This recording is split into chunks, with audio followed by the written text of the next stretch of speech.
일용할 양식 구독자 여러분 안녕하세요.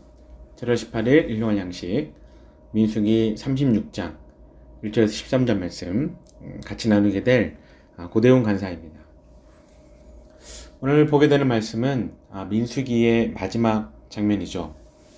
이제 곧 이스라엘은 가나안 땅으로 입성을 하게 될 것이고 그곳에서 차지할 땅을 하나님은 각 지파별로 족속별로 기업으로 삼게 합니다. 기업이라는 것은 대대로 내려가게 되는 재산을 의미합니다. 성경은 이것을 빼앗을 수 없는 재산이라고도 표현합니다. 그런데 여기에 한 가지 문제가 생겼었습니다. 바로 므낫세 지파의 마길의 중손 중에 슬로브앗이라는 사람이 아들이 없이 딸들만 남겨두고 세상을 떠나게 된 것입니다. 기존의 문화대로라면 이제 이 가문은 더 이상 땅을 승계받지 못하게 됩니다.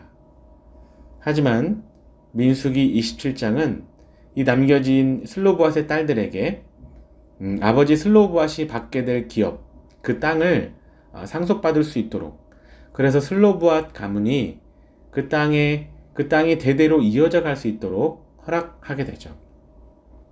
그 당시 문화로 볼 때 이것은 굉장히 이례적인 판결입니다. 왜냐하면 여성들에게 재산을 준 거니까요. 그런데 이제 이 판결 이후로 여성들도 재산을 이어갈 수 있는 규례가 됩니다. 지파의 기업을 지키도록 도우시는 하나님의 성품을 보게 되는 거죠. 이런 판결은 므낫세 지파에게는 굉장히 감사한 일이었습니다. 왜냐하면 므낫세 지파에게 주어진 기업이 계속해서 지켜질 수 있는 일이기 때문이죠. 하지만 이 판결 이후에도 한 가지 문제가 남아 있었습니다.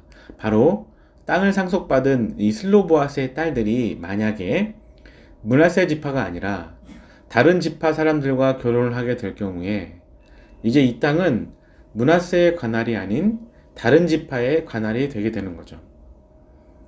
이 문제를 가지고 므낫세 지파의 지도자들은 모세에게 가지고 나왔고, 이 말을 들은 모세는 하나님 앞에 지혜를 구하고 이 문제에 대해 답변을 하게 됩니다. 모세는 이렇게 얘기합니다. 슬로브앗의 딸들은 마음대로 결혼을 해도 좋다. 하지만 그 조상 지파의 종족 안에서 할 수 있도록 해라.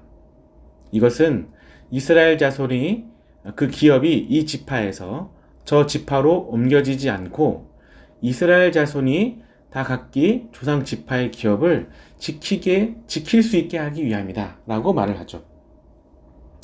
바로 그 땅이, 그 기업이 그 지파 내에서 지켜질 수 있도록 조치를 취한 것입니다. 지금까지 상황을 쭉 살펴보면 던져지는 질문이 하나 있습니다.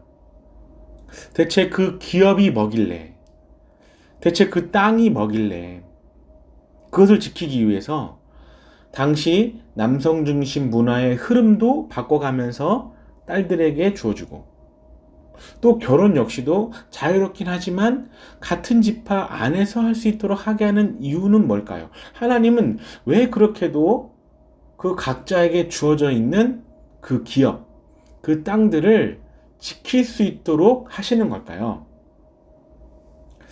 땅은 농경사회에서 가질 수 있는 유일한 변하지 않는 재산입니다.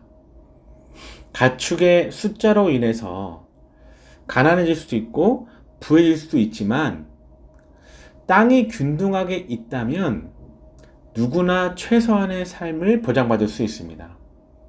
심지어 농사가 잘 되지 않아서 그 땅을 팔고 살아간다 하더라도 하나님은 희년이라는 제도를 통해서 다시 모든 땅이 본래의 기업으로, 다시 모든 땅이 본래의 기업 소유자들에게로 돌아갈 수 있도록 제정을 하셨습니다. 그 땅을 다시 가질 수 있도록 하셨다는 거죠. 자, 이렇다면 이제 이 사회의 분위기는 어떨까요? 누구나 최소한의 땅을 가지고 있고 최소한의 생계를 보장받을 수 있고 혹여라도 잃어버리더라도 다시 찾을 수 있는 그 환경이라면 여러분, 이 사회의 분위기는 어떨까요? 종종 이 보드게임을 하는 경우가 있는데, 여러분 보드게임을 하면서 이 종이로 만든 가짜 돈 때로는 많이 가지기도 하고 때로는 적게 가지기도 하죠. 그렇다고 해서 많이 가질 때 우쭐대고 적게 가질 때 주눅이 들지 않습니다. 그 이유가 뭘까요? 그것은 바로 이것이 다시 원래대로 돌아갈 거기 때문에 그렇죠. 그러니까 지금 이 돈의 많고 적음이 나를 평가하는 게 아니기 때문입니다. 어떻게든 기업을 소유할 수 있도록 하시는 하나님 의도는 뭘까요? 이 기업이라는 의미 자체에 빼앗을 수 없는 재산이라는 의미를 두신 이유는 뭘까요? 바로 하나님은 모든 사람이 사람답게 살 수 있도록 경제 체계를 제정하신 거죠. 적고 많을 수는 있지만 그것이 빼앗기지는 않는, 누구라도 최소한의 기업이 있어서 그것으로 먹고 살 수 있는 사회를 하나님 만드신 거예요. 더 많이 가지고 빼앗고 지배하는 것, 이것은 사람의 성향이죠. 하지만 하나님은 모두가 최소의 삶을 살 수 있도록, 누가 누군가의 지배 아래 내려가는 것이 아니라 서로가 동등한 위치가 될 수 있도록 제정하시는 겁니다.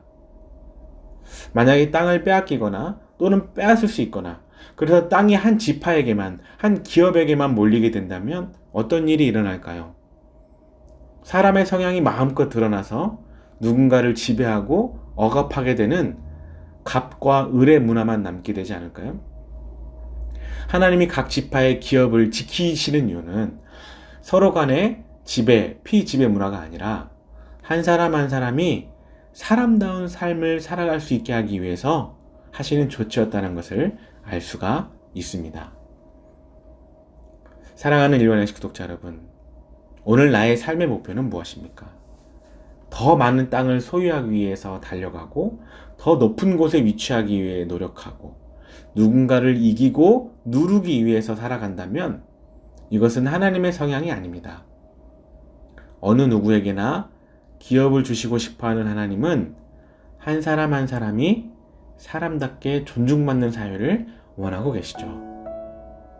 하나님의 사람으로서 하나님의 성품을 닮아서 오늘 내가 만나는 누군가를 사람답게 존중하시고 누르고 이기려 하기보다 동등과 존중으로 다른 사람을 만나는 하루가 되기를 간절히 소망합니다.